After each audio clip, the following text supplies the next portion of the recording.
everyone! Magandang araw sa inyong lahat at welcome back dito sa ating channel. Thank you so much for being here and thank you so much for waiting dahil medyo mahaba-haba ang panahon na hindi tayo nakapag-upload. Pasensyahan nyo na po, alam nyo na ang ating health at syempre may mga ginagawa rin tayong mga focus-focus. Charot. Hi kay Rosel Martinez 9688, maraming salamat sa pakikinig. Lady Grace 1909, thank you so much. Jeneline Bagtilia, maraming salamat. Nagtanong siya bakit 4 days ata walang upload. 4 days na ba? 4 days. Hi kay Jisoo Kim, maraming salamat. Lilet Maniquez, thank you so much. Mary Grace Torres, Rudy Ann Conado, maraming salamat. Monica Postrero, hello rin kay Rico Hernandez. Gail Easy, hello sa'yo. Sally Buma, hello rin kay Kim DW1095. Hi din kay Rio Piano, maraming salamat. At nag-nosebleed siya dun sa last story natin dahil alam nyo na, English paka yon, English speaking. Sandara Undi, thank you so much. Joylyn Panes Lumilio, maraming salamat. Hi din kay Grace Sarmiento, Merchi Vlog Bocalig. Hi din kay Ma'am Judith McGovern, thank you so much sa pakikinig. Hello rin kay Mario Martinez Mapue. Hello rin kay Joner Solon, thank you so much. Kay Neriza Quezo, Aksa Heliana, kay Marilyn Castillo, Rolene Barrios, maraming salamat sa iyo. At syempre sa atin pong mga tagapakinig na nasa Facebook world natin, maraming thank you din sa inyong pakikinig at pagmamahal nitong ating channel. Nako, wag na nating patagalin dahil alam kong excited kayo sa ating pagbabalik sa pag-a-upload ng kwento. Kaya eto na ang ating storya na pinadala ni Rose dito lamang sa Dear Mama Mia.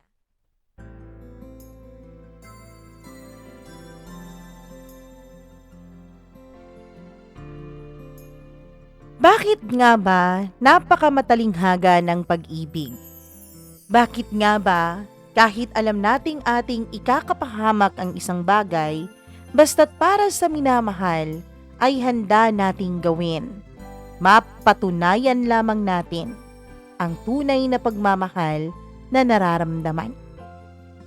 Dear Mama Mia, good day po sa inyong lahat. Please pakitago na lang ako ng aking tunay na identity. Just call me Rose. Of course, not my real name.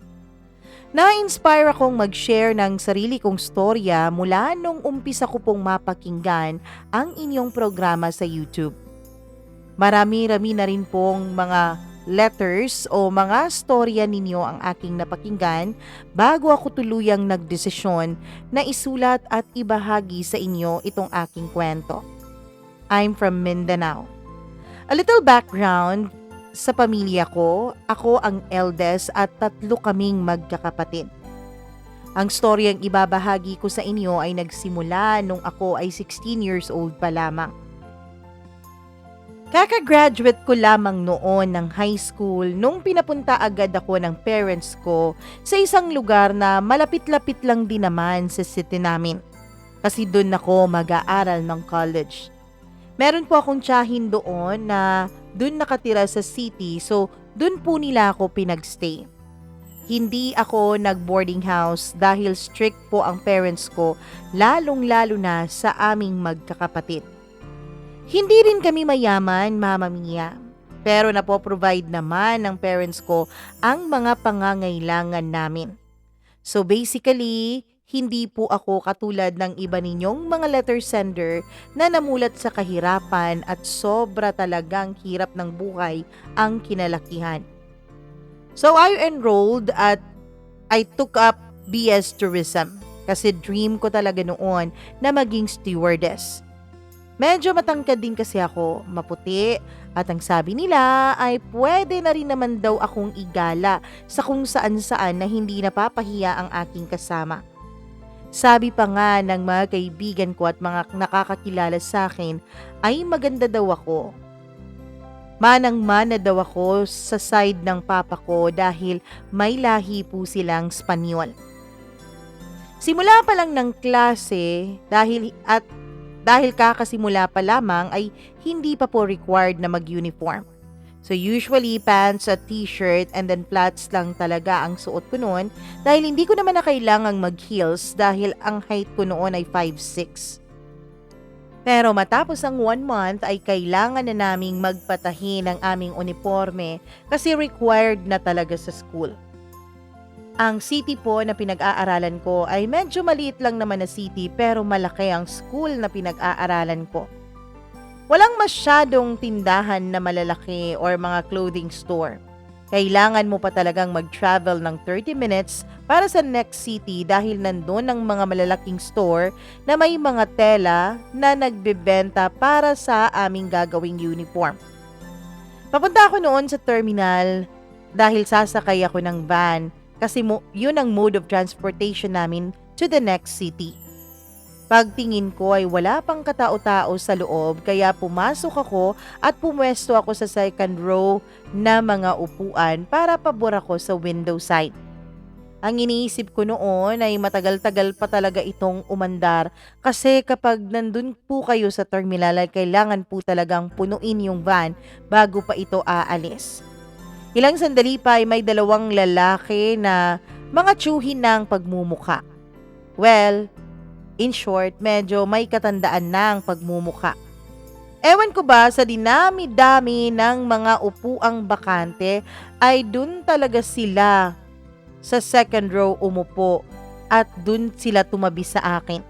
Pwede namang sa likuran, kasi ako pa lang naman ang nasa loob ng van noon. Medyo nainis ako pero wala naman akong choice dahil hindi ko naman po yun pag-aari. Pwede silang umupo sa kahit saan mang bakanting upuan na naisin nila. Napapailing na ako noon. Bakit sa dinami-dami pa ng upuan dito pa talaga? Naisip ko baka may iniisip silang masama. Nako, mahihirapan akong makatakas dito kasi natrap na ako nilang 2 kasi nasa may window side nga ako noon. Until umalis na sa wakas yung van kasi punuan na. Hindi talaga ako nagsasalita noon.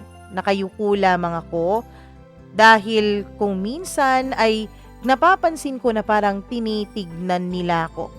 Ewan ko kung feeling ko lang Mama Mia pero yun talaga ang nararamdaman ko . Hanggang sa nagdesisyon akong sumandal na sa likuran ng upuan ko para maipikit ko naman ang aking mga mata. Mahaba-haba pa kasi ang 30 minutes na biyahe. Pero mas napapansin ko na kapag nakapikit ang mga mata ko ay merong mga matang nakatitig sa akin. So ayun, sa sobrang inis ko ay minulat ko ang mga mata ko at nilingon ko agad yung mga katabi ko. Yung isang tito pala ang tumititig sa akin. Hindi yung katabi ko kundi yung nasa katabi niya. Bali na pagitnaan namin yung katabi kong hindi naman pala tumitingin sa akin. Paglingon ko sa kanya nung nagpang-abot ang aming mga mata ay hindi po siya bumibitaw. Diba yung iba kapag nahuhuli mong tinititigan ka ay kusang bumibitaw at nahihiya? Pero ito ayaw talagang putulin ang pagkakatinginan namin sa isa't isa. So ayun Mama Mia, medyo nagkatitigan nga kami nung mga panahon na yon. Pero nakakunot ang noo ko dahil naiinis ako na hindi ko maintindihan kung bakit ang kapal ng mukha niyang makipagtitigan sa akin. Siya naman ay tumitingin pa rin sa mukha ko na para bang memorize ang lahat ng kanto at bahagi nito. Ilang sandali pa ay pumara na yung katabi ko. Bumaba na ito sa van kaya ayon, medyo nagkatabi na rin kami ng upuan nung nakatitig sa akin. Nagpaalam pa ito sa kanya bago ito tuluyang bumaba. May space na sa gitna, Mama Mia, kasi bumaba na nga yung nasa gitna naming 2. Pwede naman sanang hindi siya tumabi sa akin. Pwede namang panatilihin yung space between us. Kaya lang Mama Mia, umusog po siya hanggang sa naging magkatabi na tuloy kami. Hindi ko na tuloy maipikit pa ang mga mata ko. Ang ginawa ko na lang ay straight na lang ang paningin ko sa daan at hindi ko talaga siya tinitignan again. Pero Mama Mia, nandun pa rin siya. At alam kong nakatingin pa rin siya sa akin. Pinilit ko talaga ang sarili kong wag i-attempt na tignan pa siya. Hindi nagtagal ay biglang nagsalita itong lalaki. Miss, excuse me, sa bangko ka ba nagtatrabaho? Ha? Nung natanong ko yon ay lumingon siya sa akin. By the way, marami po ang nagsasabi, Mama Mia, na kapag hindi po ako nakangiti, ay talagang maldita raw o mataray ang pagmumukha ko. Maganda sana bingi lang.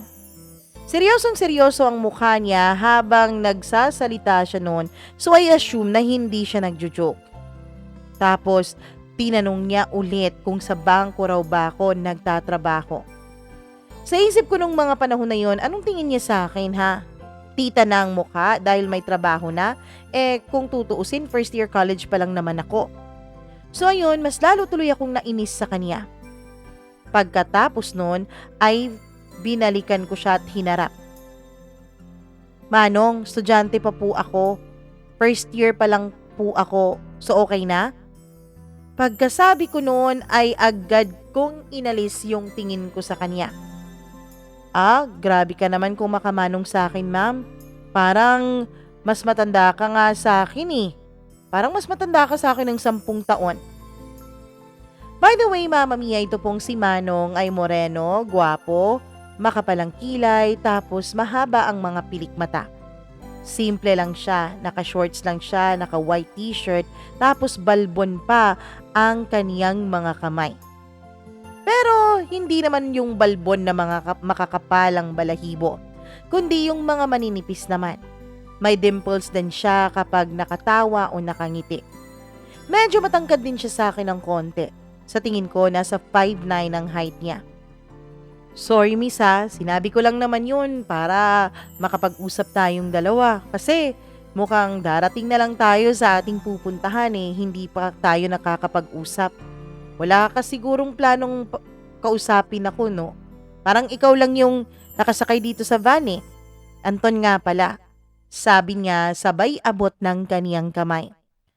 Ako nung mga panahon na yon ay medyo ignorante pa po talaga ako, lalo na pagsakay sa mga van na ganyan. Hindi ko alam na required palang makipagkilala at makipag-usap sa iyong katabi. Kahit nga siguro pakikipag-usap sa ibang lalaki, Mama Mia, kapag hindi ko naman kaklase, ay hindi ko po alam kung papaano. Well, to be fair naman sa kanya, medyo may pagkamanang din naman talaga ako dahil nga siguro stricto ang parents ko. Bahay, eskwelahan lang talaga ang buhay ko noon, so hindi ako sanay na nakikipag-usap sa mga estranghero. Rose pala. Sabi ko sabay abot ko na lang ng kamay niya. Pagkatapos noon ay nagkamayan kaming dalawa. Naisip ko wala naman sigurong harm kung magkakilala kami. Isa pa, baka sabihin niyang artista naman ang feeling ko kung ayaw ko pa siyang kamayan. So ayun, si Manong nyo ay may name na by that time. Pagkatapos naming makipagkilala sa isa't isa ay hindi na ako nakapagsalita. Dahil hindi ko naman din alam kung anong sasabihin ko. Isa pa, Mama Mia, may pagka-introvert din talaga ako. Pero very observant naman. Malapit na tayong makarating sa city, miss. Sabi niya. Kala ko ba nakipagkilala siya sa akin? Bakit miss pa rin ang tawag niya? May importante kasi akong lalakarin dun Pwede bang hingin ko na lang ang number mo? Baka kasi in the near future makatulong ako sa pag-aaral mo. Kasi first year college ka pa naman pala. Pero alam mo, dalagang-dalaga ka na tingnan. Siguro dahil matangkad ka. Kaya akala ko nagtatrabaho ka sa bangko kasi yung pormahan mo parang nagtatrabaho sa bangko Sorry po. Wala po kasi akong cellphone. Natatawa na ako nung part na ito ng pag-uusap naming dalawa. By the way, may dimples din pala ako kapag nakatawa ako. Naku, wag mo naman akong ipo. Anton na lang. Kasi more or less, nasa 9 years lang naman siguro ang age gap nating dalawa. Medyo hindi siya nakasmile habang nagsasalita nito. So naisip ko, baka na-awkwardan siyang pinupokus siya o manong ang tawag ko sa kanya. Pagkatapos noon ay kumuha siya ng wallet niya at inilagay doon ang cellphone number niya. Eto nga pala ang calling card ko. Pero yung number na nakalagay dyan, number sa opisina. Eto yung number ko. Sabi niya at sinulat niya ang kanyang cellphone number. E-text mo ako kapag may cellphone ka na o kapag may magamit ka ng cellphone. Sa isip ko noon, bakit ganito siya? Bakit kailangan ko siyang i-text? At bakit parang obligado ako na i-inform siya kung may cellphone na ako? So ayun, dumating na kami sa may terminal at una siyang bumaba. Pagkatapos may sasakyan na nag-aantay ata sa kanya dahil nung bumaba siya ng van ay agad siyang lumipat doon. Lumingon pa siya sa akin at sinabing e-text ko raw siya. Ako naman nung mga panahon na yon ay tumango lamang pero wala naman sa isip ko na i-text ko pa siya, Mama Mia. Wala na rin sa isip ko na baka magkita pa kami ulit. Kasi nga, 'di ba? What are the odds na pwede pa kaming magkitang dalawa? After 3 months na lumipas matapos ang insidenteng yon, ang daily routine ko lamang ay eskwela-bahay lang talaga. Hindi po ako masyadong gumagala. Bukod sa bawal, bukod sa stricto ang parents ko, ay homebody lang talaga ako. Tapos nahihiya pa ako sa tita ko, Mama Mia. Dahil nakikitira lang naman ako tapos kapag walang pasok, naisip kong kailangan kong tumulong sa mga gawaing bahay. So hindi talaga ako gumagala para wala siyang masabi. MWF lang ang klase ko. Last period ko ay 8 p.m. Tapos medyo natatagalan talaga akong makauwi, lalo na kapag nag-e-extend pa ang prof namin dahil nga mahirap ang sakayan doon. Isang araw palabas na ako ng gate, tapos may mga iilan na lang estudyante ang naglalakad kasama ko. May isa akong kaibigan na talaga namang masyadong galang babae na kapag nakatapos na kami sa aming pasok ay gumagala agad siya. Lagi niya akong inaayang sumama sa kanya pero nahihiya nga kung mas matagalan akong makauwi sa bahay ng tita ko. Uy, sama ka naman. Gumala naman tayo. Kasi nabobore na ako dun sa boarding house ko sabi niya. Sorry buds pagod kasi ako. Ikaw na lang. Ewan ko sa'yo. Bahala ka nga dyan. Alis na ako. Habang nakatayo ako noon at nag-aantay ng masasakyan dahil pauwi na nga ako, ay medyo nakaramdam ako na may tumitingin na naman sa akin.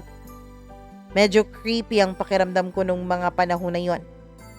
Paglingon ko sa kabilang bahagi ng daan ay nandun pala si Manong, si Anton. Nakasakay ng motor pagkatapos yung isang kamay niya ay nakatuko pa sa harapan ng kanyang motor na para bang may inaantay siya at tingin ng tingin sa akin. Nako, Diyos ko, tulong naman, sabi ko. Para naman tong kung bigla-bigla na lang sumusulpot.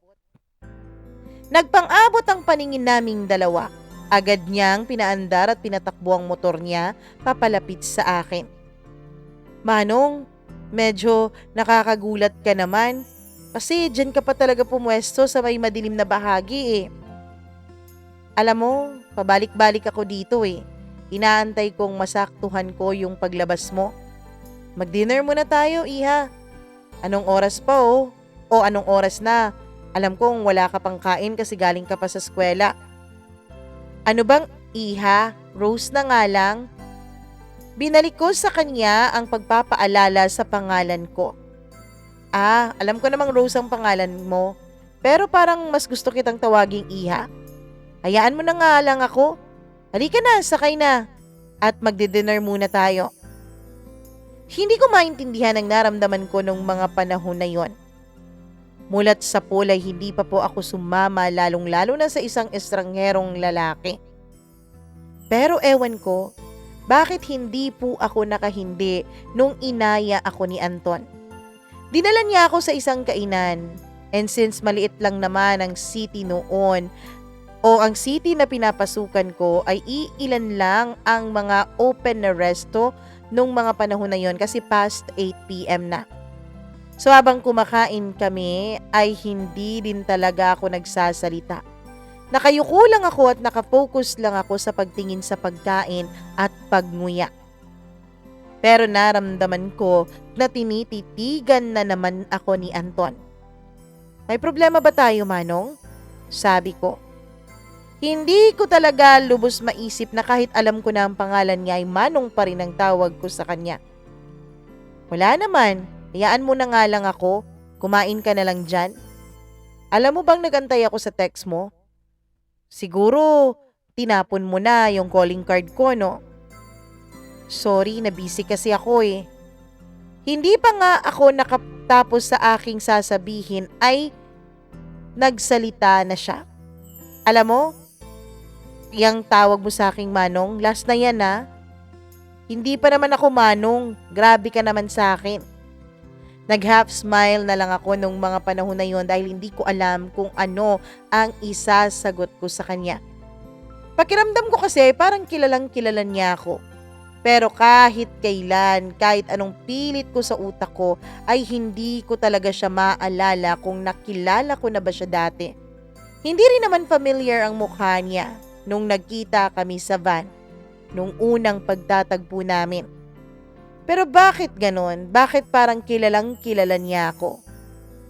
Paningin ko kasi sa kanya ay isa lang siya sa mga passerbys ng buhay ko nung mga panahon na yon. Tinignan ko yung reaction niya pero pailing-iling lamang ang ulo niya. Pagkatapos ay sinabihan niya akong kumain na raw kami dahil ihahatid na raw niya ako pauwi kasi gabi na raw at baka hinahanap na raw ako sa bahay dahil hindi pa nauwi ang prinsesa nila. Ha? Ako naman nung mga panahon na yon ay ganun lang ang naging sagot ko. Masyadong matipid dahil nga introvert ako, Mama Mia. Hindi ako sanay na nakikipag-usap sa mga taong hindi ako komportable. San ka pala nakatira dito? Alam kong hindi ka taga dito eh. Gulat na gulat ako sa mga tanong niyang yon. Ano, bakit mo alam? Basta, alam ko lang. San ka nga pala nakatira dito dahil ihahatid kita? Sa bahay ng tita ko ako nakatira. Tama ako eh.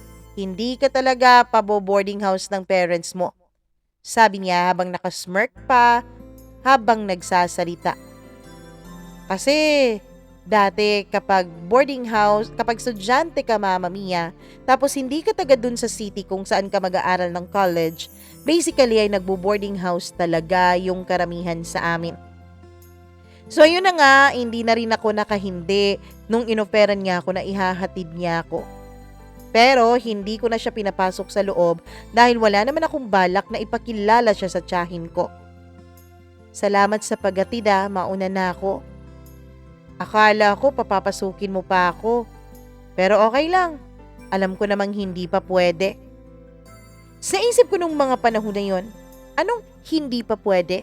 Talagang hindi pwede. At bakit ang advance niyang magsalita? Lumalim na ang gabi, ang utak ko ay na kay Anton pa rin. Pakiramdam ko, Mama Mia, ay may alam siya tungkol sa buhay ko. Iisip ako ng isip kung saan ko ba talaga siya nakilala pero wala talagang pumapasok sa utak ko. Hindi talaga pamilyar ang kaniyang mukha kahit anong pilit ko pang alalahanin siya. Kahit na titig siya sa mukha ko at kahit na alam ko na ang bawat kanto at sulok ng mukha niya ay wala pa ring nagsaspark sa memorya ko. So hindi ko na lang pinilit dahil baka mas sumakit pa ang ulo ko nung mga panahon na yon. Kaya naman nagpatuloy ako sa buhay. Paaralan, bahay lamang. Hindi ko na siya nakita pa ulit. Pero Mama Mia, makalipas lamang ang 3 linggo, hindi ko inakala na habang nasa park kami noon ng isa kong kaibigan na malapit lang sa beach ang park na yon, ay bigla itong nagsalita sa akin. Uy girl, tignan mo nga yung lalaking nandun ayun Kanina pa yan tingin ng tingin sa'yo, tapos ngiti ng ngiti sa'yo. Pero hindi mo naman tinitignan, hindi mo rin naman niningitian. Feeling ko kilala ka niya. Grabe naman yung mga mata mo. Ang bilis naman. Ang layo-layo niyan, nakikita mo agad na nakatingin sa akin. Oo nga, nakatingin sa'yo. Tignan mo nga. Paglingon ko dun sa tinuro niya, Mama Mia, ay halos lumudag ang puso ko nung makita kong si Anton pala ang nakatayo sa may kalayuan at may kausap siyang isang lalaki na parang kapareho lamang niya o kaidaran lamang niya. Pero habang nag-uusap sila, yung mukha at mata ni Anton ay nasa amin banda. Naisip ko talaga nung mga panahon na yon, bakit parang alam niya kung saan ako tumatambay? At bakit parang talagang kampanting-kampante siya na kilala niya ako? Hindi ko na talaga maintindihan noon ang mga kilos ni Anton. Hindi ko rin alam kung totoo ba talagang nakatingin siya sa amin, pero yes, ang mukha niya ay nakatuon sa amin, kaya lang hindi naman po masyadong maganda ang vision ko. So hindi ko nakikita ang mata niya kung nakatitig ba sa akin, kaya hindi ko alam kung ngingitian ko ba siya o hindi. Bahala siya. In short, nag-aya na lang akong umuwi dun sa kaibigan ko dahil gusto ko nang mapag-isa sa kwarto. Medyo kinabahan talaga ako. And as usual, kinabukasan ay panggabi na ulit ang klase ko. Pagdating ko sa may gate, ay nasa gilid na si Anton at nag-aantay sa akin. Nakasakay siya sa kanyang motor na maganda naman, Mama Mia, dahil big bike po yun. Yun bang talagang nililingon ng mga estudyante. Nung nakita niya ako ay binati niya ako ng magandang gabi. Sorry kahapon hindi ako lumapit sa inyo kasi baka hindi ka komportable kung lalapitan kita na may kasama ka. Alam mo, wala naman akong pake kung lumapit ka man sa akin o hindi eh. Pero napansin ng kasamahan ko na titig na titig ka raw sa amin. Ah, ganun ba? Pwede ba wag mo nang gawin yun? Ang tapang mo naman. Pwede bang gumala muna tayo? Rides lang kahit konti. Mama Mia, hindi ko talaga maintindihan ang sarili ko. Hindi naman ako sumasama basta-basta kahit nga sa mga kaibigan ko. Pero ewan ko ba kung bakit kapag si Anton na ang nag-aya, ay agad-agad akong sumasama. Hindi ako nakakahindi sa kanya. Hanggang sa nasanay na lang ako na bigla-bigla na lang siyang nagpapakita sa akin, tapos bigla-bigla din namang nawawala. Pero every time na nag-aaya siya sa akin ng kahit na ano, gala o kumain lang sa labas, ay yes agad ang sagot ko. Until such time na in-invite ako ni Anton na pumunta raw kami ng Ozamis. Isasama niya raw ako dahil meron din daw siyang pupuntahan doon. Ako naman, Mama Mia, kahit na kapag nag-aaya ang mga kaibigan ko ay natatakot ako sa magiging reaksyon ng tiyahin ko. Pero nung si Anton ang nag-aya sa akin, ay agad-agad naman akong sumama. Not knowing kung paano ba ako magpapaalam sa tita ko o sa mga magulang ko dahil for sure, kapag sinabi ko ang totoo ay hindi ako papayagan. Samahan mo naman ako sa Ozamis. Ano? Nakakabigla naman yung invite mo. Anong gagawin natin doon? Ang layo-layo nun. May pupuntahan lang ako. Basta samahan mo lang ako. Ayoko kasing magbiyahe ng mag-isa nakakabagot. Casual lang ang pag-uusap namin. In the first place ay wala naman kaming usapan tungkol sa aming dalawa. In short, wala kaming label. Ganun lang lagi ang convo namin pero bigla-bigla lang itong si Anton nakahawak sa kamay ko at pinipisil pa ito. Pero hanggang dun lang. Hanggang hawak lang ng kamay ko at papisil-pisil lang siya at wala nang mas higit pa dun. Hindi rin ako nagtatanong sa kanya sa kanyang mga whereabouts pero siya lagi niya akong ina-update. Sabi niya sa akin, galing raw siya sa ibang bansa. OFW daw siya at nakabakasyon lang daw siya. Pero babalik din daw siya matapos ang ilang linggo. Pero by profession, sabi niya, isa raw siyang teacher. Pero hindi pa license dahil hindi pa raw siya nagkaroon ng panahon na mag-take ng board exam. Mas preferred daw niya ang mag-abroad. Kaya pala napakakinis ng kaniyang balat. Kasi 'di ba, napapansin niyo yung mga galing sa abroad, napakakinis ng kanilang mga balat? Na para bang may kakaiba sa tubig ng abroad na nakakapagpaganda ng skin. Well, anyways, nung mga time na yon ay 25 years old na siya. So tama nga siya sa sinabi niyang 9 years ang age gap naming dalawa. Yun lang ang sinabi niya sa akin at yun lang din ang alam ko dahil hindi naman po ako mapagtanong na tao. Pero sa tinagal-tagal naming pag-uusap tungkol dun sa Ozamis ay naka-oo na rin ako, Mama Mia. Hanggang sa nakaset na rin ang araw ng lakad namin. At dito na nga nag-umpisa ang lahat. Tita, magpapaalam sana ako kasi may field trip kami. Yun na po ang umpisa ng mga kasinungalingan ko. Aminin nyo, lahat siguro sa atin ay nakaranas ng ganon. Kung hindi man lahat, siguro 99% ng mga estudyante ay nakaranas na magsinungaling para lang gumala at sumama sa mga kaibigan, sa mga crushes o mga kaibigan. Alam nyo na. Well, sa mga estudyanteng nakikinig ngayon, huwag nyo po itong gayahin at baka ako pa ang sisihin ng mga magulang ninyo. Oh, saan naman yung field trip ninyo? Tanong ni tita. Sa Ozamis. Medyo kinabahan pa ako sa sagot ko kasi for the first time, Mama Mia, ay lumagpas po ako sa mga boundaries ko. Hindi ko alam kung nahalata ba yun ng tita ko.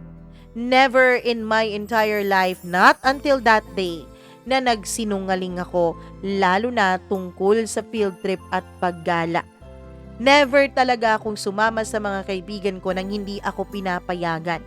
Dahil natatakot nga ako na baka may mangyari sa akin sa labas at kung ano pang gawin ng mga magulang ko sa akin.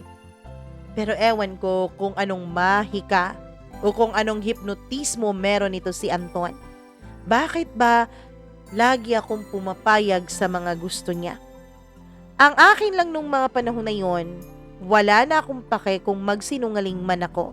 Basta makasama lang ako sa pagpunta niya sa Ozamis. Bahala na. Hindi ko na inisip ang mga magiging consequences ng mga desisyon ko. Alam na ba ito ng mama at papa mo? Tanong ni tita. Hindi pa tita, tatawag pa ako sa kanila. Pero wala talaga akong planong magpaalam sa mga magulang ko. Dahil hindi ko po kaya na magsinungaling sa kanila. Buong buhay kong kilala ang mga magulang ko. Kaya natatakot ako, Mama Mia, na baka kapag sinabi ko sa kanila ang katotohanan o baka kapag sinabi ko sa kanila ang kasinungalingan, ay mahalata nila ako. Kilalang kilala nga siguro ako ng mga magulang ko, kaya takot ako na malaman nila. Ang sa akin lang, makapagpaalam ako kay tita para wag niya akong hanapin sa mga magulang ko. Yun lang ang naisip ko, total 3 days lang naman akong mawawala. Yes, Mama Mia. Medyo malayo po ang Ozamis sa amin kaya 3 days po talaga akong mawawala. Aalis kami ng Friday at Sunday ang balik namin. So, hindi naman masyadong mag-aalala ang tita ko dahil hindi naman maaapektuhan ang ibang subjects ko. Ang nasa isip ko nung mga panahon na yon ay ang gala at makasama si Anton. Nakalimutan ko na kahit hindi kami mayaman ay Disney princess po ako sa bahay namin. Ako po ang pinakamahal ng mga tita at tito ko. Kasi ako ang eldest na apo at eldest na pamangkin ng lahat.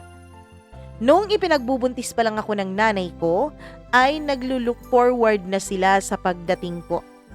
Napakataas din ng ambisyon nila para sa akin. Napakataas din ng tingin nila sa akin dahil ang akala nga nila ay goody good girl ang babaeng ito. Tingin nila ay napakataas ng standards ko. Pinaburan nila lahat ako. Lahat ng gusto ko, kahit mga hindi ko gusto na sa tingin nila ay bagay sa akin ay binibili nila. Tuwing Pasko, ako lagi ang may pinakamagandang regalo sa aming mga magkakapatid at magpipinsan. In short, mahal na mahal nila ako. Ayaw nga nila akong pinapagala sa labas nung bata ako dahil ayaw nilang nasusugatan ang legs ko. Ayaw nilang magkaroon ako ng peklat. Kaya naman, Mama Mia, nung pinalo ako minsan ng papa ko ng sinturon ay nakaaway niya pa ang mga kapatid niya.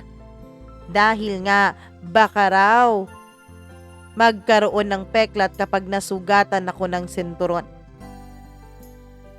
Hindi naman po sa ini-spoiled ako ng mga tita-tito ko dahil gusto rin naman nila na pagalitan ako para mas maayos ang buhay ko.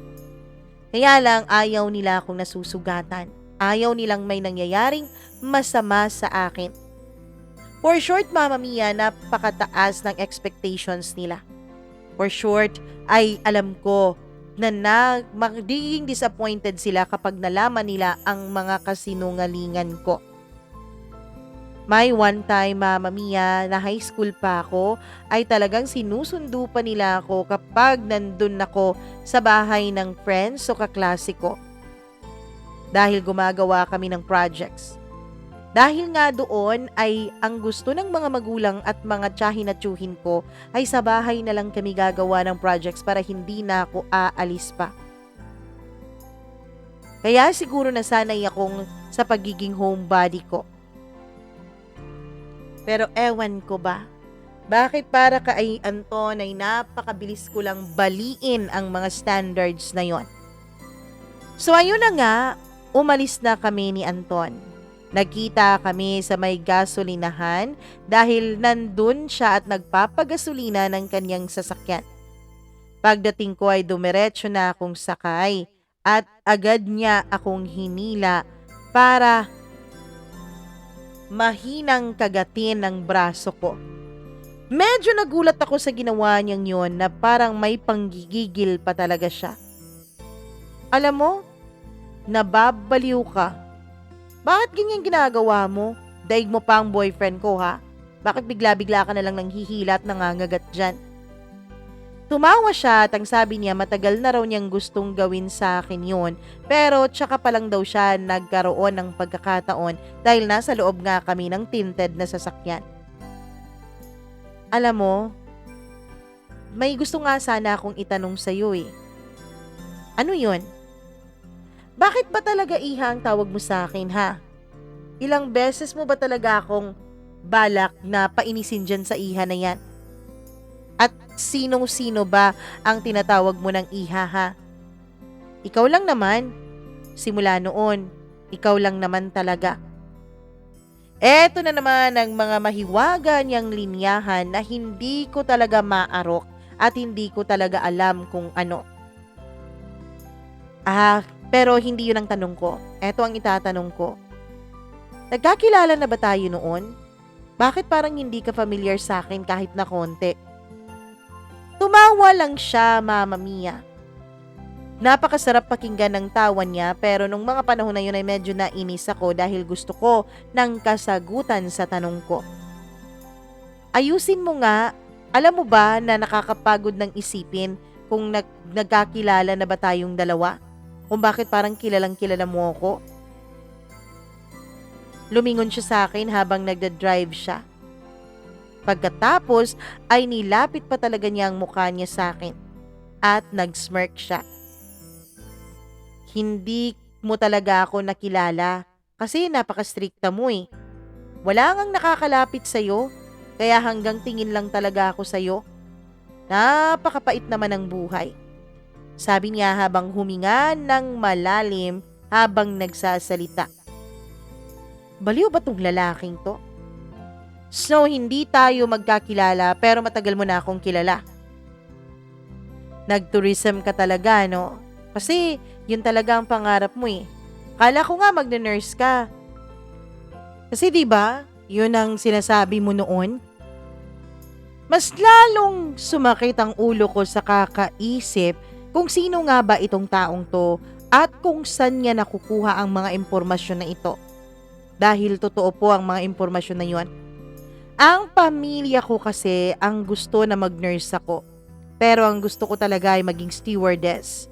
Buti na lang at may kakampi ako sa mga tiyahin at tiyuhin ko, kaya yun ang nakuha kong kurso. Gusto ko kasing tignan ang buong mundo ng libre. Alam mo, ayusin mo nga yung mga sinasabi mo. Taga-NBI ka ba? Alam mo ba, hindi mo lang alam kung gaano ako kasaya nung nakita kita sa van. Talagang tinitigan kita noon dahil kinaklaro ko kung ikaw ba talaga yon. Kasi napakadalaga mo na eh. Alam mo, ayusin mo nga yan. Ang creepy-creepy mo na. Hindi ko alam kung anong gagawin natin sa Usamis. Baka hindi na ako makabalik dito ha. Tumawa siya. Salamat ha. Salamat dahil sumama ka sa akin ngayon. Sagutin mo muna ang tanong ko. Huwag ka na mag-overthink, pwede ba? Hayaan mo na lang na gumalaw ang oras, hayaan mo na lang na mag-enjoy tayo. Ngiti-ngiti pa rin si Anton nung mga panahon na yon. Pero ako ay hindi ko naman maiwasang mag-overthink kung sino ba talaga ang lalaking ito. Kung bakit parang alam na alam niyang tungkol sa buhay ko at ako ay wala man lang ni katiting na alam tungkol sa kanya. Habang nasa biyahe kami ay nakatulog tuloy ako sa pag-overthink. Nung magising ako ay nakangiti si Anton na sumalubong sa akin. Grabe, natulog ka lang talaga buong biyahe. Sinama pa naman kita dito para may makausap ako. Pero parang inantay mo lang talaga na makarating tayo, no? Kasi kakarating lang natin, pero nagising ka agad. Lumabas ka na dyan para mag-breakfast na tayo. Habang kumakain kami ay tingin ako ng tingin sa kanya.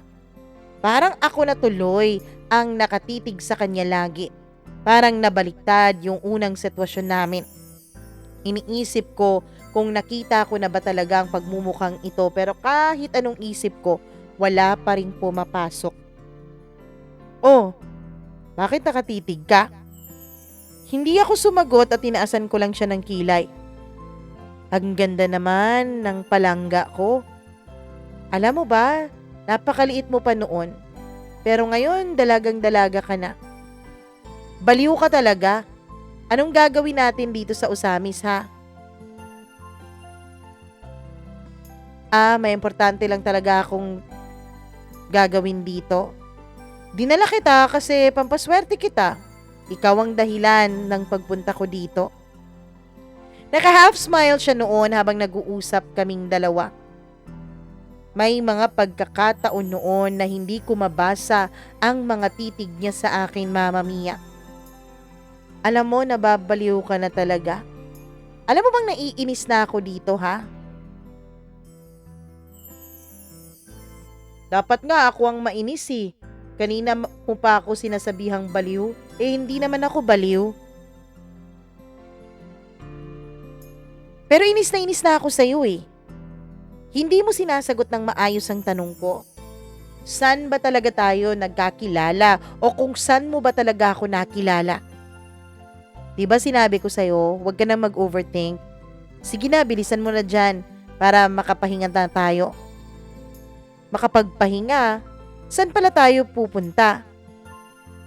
Noong mga panahon na yon ay gulong-gulo na talaga ang isip ko. Eto ang napapala mo, Rose, dahil basta-basta ka na lang sumasama sa taong ito na para kang isang bata na hindi nag-iisip. Imagine 16 years old, sumasama-sama sa isang estranghero pa naman sa kanya tapos first time lahat. Hahanap tayo ng pwede nating gawin. Tara na. Kinuha niya ang kamay ko pagkatapos ay tumayo na siya kaya napatayo na rin ako. Naglakad kami papunta sa kanyang sasakyan. Binuksan pa niya ang passenger door at pinasakay niya ako ng una, pagkatapos ay lumipat siya sa kabila at sumakay naman sa driver's seat. Doon tayo magsistay sa pinsan ko. Kasi may bahay siya dito pero walang tao. Caretaker lang ang nandun. Nag-migrate na kasi sila sa US. Ano? Tayo lang ang nandun? Nakakakaba naman. Ewan ko, Mama Mia, introvert akong tao pero pagdating kay Anton ay hindi ko talaga napipigilan ng talas ng dila ko. Hindi sumagot si Anton sa akin.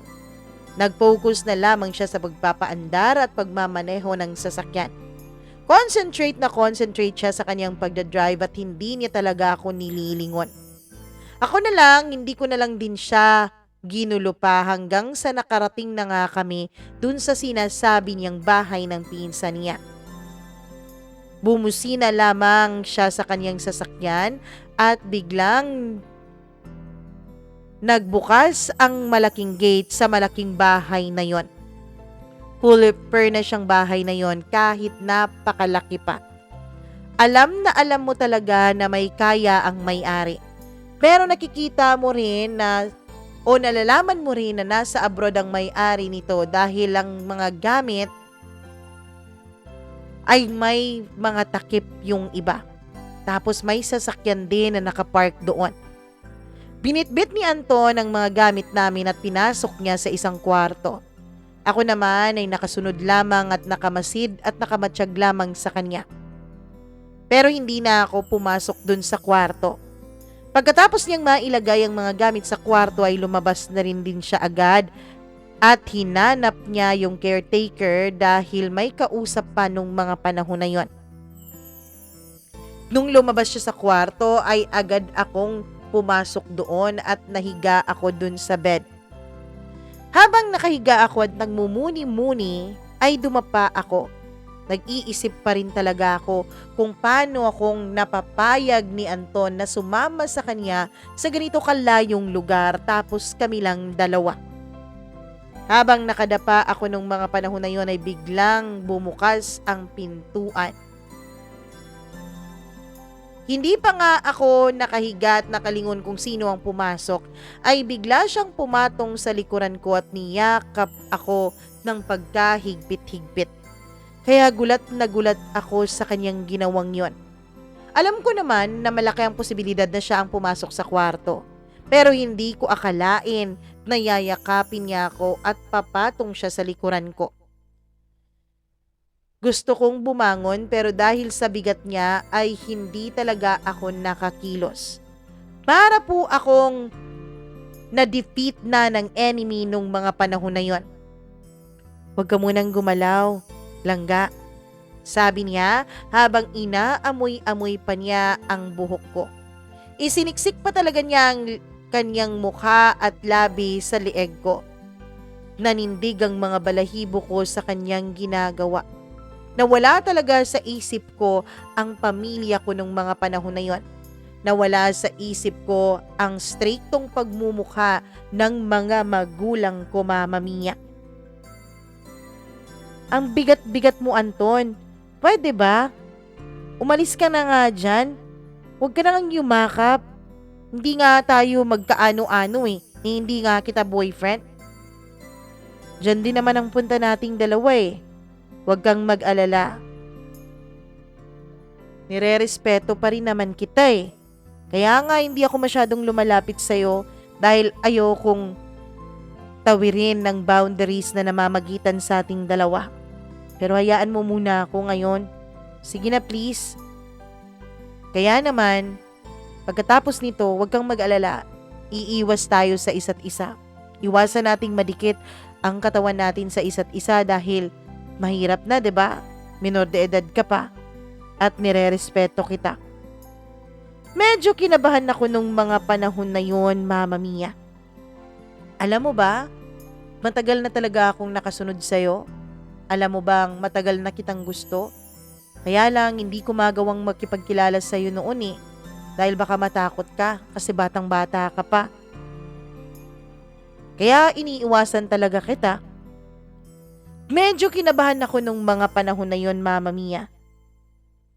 Yung pagkikita natin sa van, hindi yun ang unang beses na nagkita tayong dalawa? Tanong ko habang nasa ganun pa rin kaming posisyon. Binabalik-balik ko talaga ang tanong na yon dahil hindi pa rin niya sinasagot ng maayos. At naguguluhan pa rin talaga ako, Mama Mia, kung sino ba tong taong to at bakit kilalang kilala niya ako pero siya ay hindi man lang pamilyar sa akin yung pagmumukha niya. Hindi siya sumagot. Bagkus ay umalis siya sa likuran ko kaya napabangon ako. Tinitigan niya ako. Pwede ba? Diretsahan na nga. I-share mo nga sa akin kung paano tayo nagkakilala. Kung paano tayo nagkitang dalawa. Sabi ko. Pwede ba tigilan mo na yung mga tanong na yan? Bakit ayaw mong itanong ko sa'yo yan? Bakit parang may pa-trail-trail ka pa? Hindi ko ide-deny, Mama Mia. Na-attach na po ako kay Anton kahit na sabihin pa nating estranghero pa rin siya sa akin. Ang totoo, sinasabi ko sa sarili ko na wag akong mag-expect sa kanya. Pero simulat sa pool pa lang yung bigla-bigla siyang sumusulpot at nagpapakita sa akin. Yung pag-uusap naming dalawa, yung pagkikare niya sa akin, lahat ng yun, Mama Mia, ay hinahanap-hanap ko na kapag wala siya sa tabi ko. May nararamdaman na ako. O siguro na-overwhelm lang talaga ako dahil yung feeling na may isang taong sunod ng sunod sa'yo. At hindi ko po ipagkakailang namimiss ko siya kapag wala siya, Mama Mia. Kaya nga siguro napakadali lang talaga sa akin na pumayag nung in-invite niya akong mag-usamis kaming dalawa. Masaya ako kapag magkasama kaming dalawa. Kahit siya, nakikita kong masaya siya kapag magkasama kaming dalawa. Lalo na kapag nakatingin siya sa akin, nakikita ko na ang mga ngiti at tawa niya ay umaabot hanggang sa mga mata niya. Alam mo, bukas, exam ko, sabi niya. Ano? Exam saan? Nagugulat ako sa trip ng taong to. Hindi na ito nag-aaral, bakit mag-e-exam pa? Teacher's board. Kaya nga, busy ako eh. Dahil nakapag-decide ako na mag-file ako for teacher's board. Sakto naman na yung bakasyon ko ay may exam, kaya nag-file ako. Hindi ko talaga malilimutan ang araw na yon. August 28, Mama Mia. Akala ko ba babalik ka ng abroad? Akala ko ba wala sa plano mo na mag-take ng licensure examination for teachers? Marami ang nagbago sa plano ko mula nung makita kita ulit.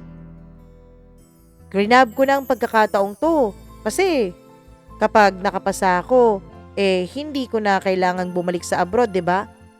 Hindi ko na rin kasi gustong bumalik doon. Ilang gabi na akong walang tulog sa kakaisip kung ipupursu ko ba ang examination na to o babalik ba ako dun sa abroad. Gulat na gulat ako sa mga plano ni Anton. Ako naman ay sumasama-sama lang sa kanya na walang kaalam-alam. Kaya naman hindi ako nakapagsalita noon, Mama Mia. Medyo mahaba-haba ang mga segundo at sandali na tahimik kaming dalawa hanggang sa binasag niya yon. Buti at pinayagan ka ng mga magulang mo na sa malayo ka mag-aaral. Oo, pinayagan pero hindi ako pinayagang mag-board eh. Pinatira ako sa bahay ng tita ko. Si Anton, kapag sinasabi ko kung gaano ka-stricto ang mga magulang ko ay tawa lang siya ng tawa. Alam mo bang hindi ko talaga lubos maisip na makikita kita ulit at dun pa talaga sa terminal at sa van? Nakakalito ang mundo, no? Nakakalito ang tadhana. At alam mo rin ba, na galit ako sa'yo nung mga time na yon. Kasi iniisip mong nagtrabaho na ako sa bangko. Alam mo bang, ilang beses akong tumingin-tingin sa salamin nung umalis ka na? Ha?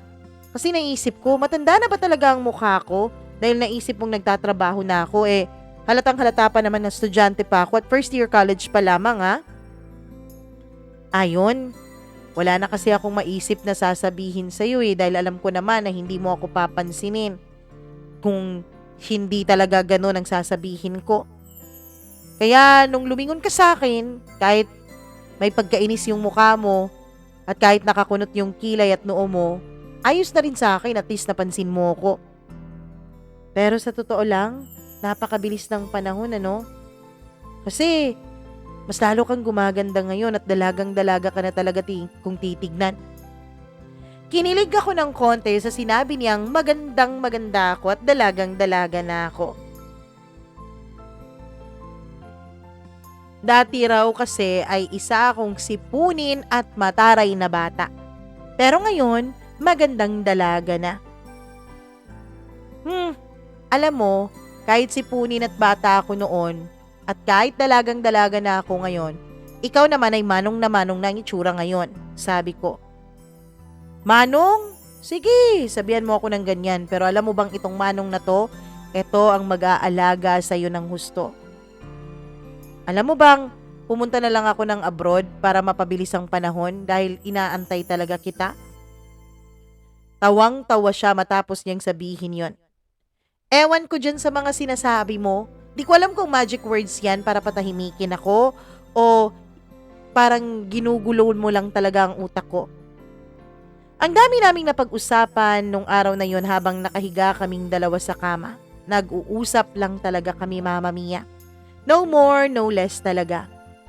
Hindi ko na tinatanong ng paulit-ulit sa kanya kung kilala ba niya talaga ako o kung saan niya ako nakilala dahil hindi na rin naman siya sumasagot. Hanggang sa hindi na lang ako nagsalita dahil naubos na ang social battery ko. Oh, bakit bigla kang natahimik dyan? Alam mo, Gang, Palangga, bakit lagi kayong magkasama nung kaibigan mo? Alam mo, kapag matagal pa kayong magsasamang dalawa, hindi magtatagal mabibit-bit ka niya talaga dun sa mga galaan niya sa bar. Alam mo bang hindi maganda kapag nagbabar ka? Sinong kaibigan? Si Buzz? Hindi ko alam Okay naman siyang kasama. Pero ang sabi nila, ang usap-usapan dun sa school at sa iba naming mga kaklase, may sugar daddy daw siya. Pero wala naman akong paki dun Kaibigan ko siya, pero may buhay pa rin naman siya na sa kanya. Kung anong desisyon niya sa buhay niya, siya nang bahala dun. Oo, Mama Mia, ito pong si Buds na kaibigan ko ay tourism din ang kanyang kurso. Kaya rin siguro naging magkaibigan kaming dalawa dahil nga pareho kami ng kursong pinapasukan. At isa pa, pareho din kami na hindi taga dun sa city na yon. Kaya mas madaling makarelate kami sa isa't isa. Etong si Buds ay maganda, morena at mas matangkad sa akin ng konti. Pero Mama Mia, totoo ang sinabi ko na usap-usapan dun sa school namin na itong si Buds ay mini-maintain daw ng kanyang sugar daddy. Kaya nga raw siguro makinis ang skin nito dahil may pambili ng kung ano-ano. Buti dahil may update ka sa kanya. Siguro, palagi kang nagbabar dahil nakikita mo siya doon kasi updated ka sa buhay niya Alam mo, siya naman talaga lagi ang kasama ko kasi magkasundo kaming dalawa. Pero inisip ko nga, bakit hindi ko subukang sumama sa kanya sa bar? Araw-araw, lalo na kapag Friday o Saturday, hindi niya ako tinitigilan sa pag-invite na sumama dun Kaya lang, nahihiya ako sa tita ko dahil alam kong madaling araw na natatapos yung mga galaan niya na ganun. Alam mo, huwag ka nang sumama dun sa kanya. Huwag ka nang sumama dun sa mga bar na yun dahil baka ako pa mismo ang kumaladkad sa'yo paalis dun. Naku, delikado ka naman pala. So, ibig sabihin, tama nga ang hinala ko. Bar ka ng bar. Oh, okay. Sige, see you there. Alam mo, ayusin mo yung buhay mo Ayusin mo yung desisyon mo. Hindi nga ako lumapit sa inyo nung nasa park kayo dahil nahihiya akong lumapit. May ka-meet up din ako noon at may ginagawa kaming mga project. Kaya paano ako makakapunta dun sa bar? At alam mo ba, alam ko lang kung sang bar siya nagpupunta dahil nung minsan na magkasama kayo nung gabi, ay nasundan ko siya. Tapos, Sakto naman na yung pinuntahan niyang bar ay ang may-ari doon ay isa sa mga kaibigan ko. Ganun pala. Sana pala sumama ako kay Bud sa araw na yun. Pero hindi pwede dahil alam mo na si tita ko, baka hanapin ako o baka magsumbong sa mga magulang ko kaya huwag na lang. Ayoko rin kasi na alam mo na magkaka-issue pa. Mabuti yung ganun. Huwag ka nang sumama dun. Pwede kayong maging magkaibigan pero kung pwede bawas-bawasan mo dahil baka madamay ka sa chismis tungkol sa kanya. Dahil sa sinabi niyang yun, Mama Mia, ay nagtaka tuloy ako kung ano ba talaga ang ginagawa ni Buds sa bawat gabi na umaalis siya. At ano ba talagang nangyayari sa kanya? Alam ko kasi madaling araw natatapos yung galaan niya pero kapag pumasok siya sa school kinabukasan ay fresh na fresh pa rin talaga ang mukha niya. Parang hindi galing sa galaan. Parang hindi galing sa puyatan. Nasa malalim akong pag-iisip tungkol kay Buds nung biglang nagsalita si Anton. Paano nga pala ang pagpapaalam na ginawa mo para makasama ka sa akin ngayon? Nako, alam mo Anton, dahil sa lakad na to, dahil sa pag-aaya mo, nagawa kong magsinungaling sa tita ko. At kapag talagang nahuli ako, siguradong patay ako nito. Tumaas ang kilay niya habang tinitigan niya ako. Wala namang problema kung may makaalam kung nasaan tayo, na ako ang kasama mo. Buti nga nun eh. Anong buti? Baliw ka? Kapag nalaman to ng pamilya ko, nako, sigurado talaga ako maghahalo ang balat sa tinalupan. Tumango-tango lamang siya habang nakikinig sa akin at nag-smirk. Ilang sandali pa ay bumango na siya dahil magluluto raw siya ng lunch namin. Pero ako, hindi muna ako lumabas. Nakahiga pa rin ako dahil inaantok pa ako dahil kahit na nakasakay lang naman ako sa sasakyan niya buong biyahe ay napagod pa rin ang katawan ko. Namalayan ko na lang na ginigising na niya ako dahil sabi niya tapos na raw siyang magluto at kakain na raw kami. Matapos kaming kumain ay ako nang naghugas ng aming mga pinagkainan. Pumunta din kami sa labas dahil may mga pwedeng pagtambayan doon sa likuran. Hindi ako nagsasalita, tinitignan at ine-enjoy ko lang ang paligid ng bahay na yon. Habang ginagawa ko yun ay titig na titig siya sa akin, kaya tinaasan ko siya ng kilay at tinanong ko kung ano yung ginagawa niya. Ang mahaba-haba pa ang pag-iintay na gagawin ko, no? Kasi mahaba-haba pa bago kapayagan ng mga magulang mo eh. Pero di bale, hindi naman ako nagmamadali. Kapag tapos ka na sa pag-aaral mo, dun na ako manliligaw sa'yo. Tapusin mo muna pag-aaral mo habang ako ay magsusumikap para magiging maganda ang kinabukasan ko kahit dito na lang sa Pilipinas at hindi na ako babalik ng abroad. Uy Anton, bakit bigla kang naging seryoso dyan? As usual, Mama Mia ay hindi ulit siya sumagot. Ngumiti lamang siya sa akin. Papasok na ako sa loob, Anton ha? Dahil ang sarap ng humiga eh. Nakakapagod pala. Nakakapagod na umupo buong biyahe na mahaba. Tapos alam mo na, gusto ko rin talagang makatulog ng maayos. Gusto ko dun sa loob ng kwarto. Bahala pa kahit buong araw akong magkulong sa kwarto. Yun na ang nakasanayan ko sa bahay eh. Hindi ka pa rin talaga nagbabago ano, tulog ka pa rin ng tulog. Ewan ko na lang talaga sa'yo, sabi niya habang tumatawa. Ayun na naman ang magic words niya. Nag-overthink naman na talaga ako kung saan ba talaga kami nagkitang dalawa nung taong ito.